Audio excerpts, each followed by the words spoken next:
தன் சகோதரனிடத்தில் அன்பு கூறுகிறவன் ஒளியிலே நிலை கொண்டிருக்கிறான். முந்தின வசனத்துல தன் சகோதரனை பகைக்கிறவன் இதுவரைக்கும் இருளிலே இருக்கிறான்.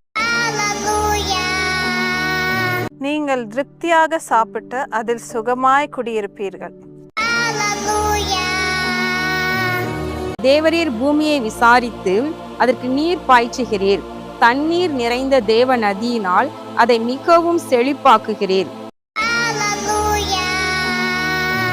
தேவான் விசுவாசத்தினாலும் வல்லமையினாலும் நிறைந்தவனாய் ஜனங்களுக்குள்ளே பெரிய அற்புதங்களையும் அடையாளங்களையும் செய்தான். சாந்த குணமுள்ளவர்கள் பாக்கியவான்கள், அவர்கள் பூமியை சுதந்தரித்துக் கொள்வார்கள். ஆகையால் கர்த்தர் அதை கேட்டு கோபம் கொண்டார். அவர்கள் தேவனை விசுவாசியாமலும் அவருடைய இரட்சிப்பை நம்பாமலும் போனதினால்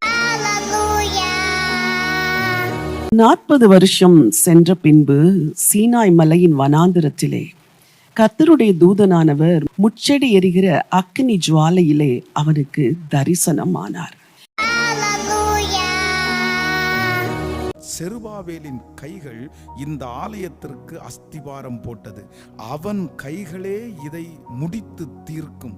அதனால் சேனைகளின் கர்த்தர் என்னை உங்களிடத்திற்கு அனுப்பினார் என்று அறிவாய்.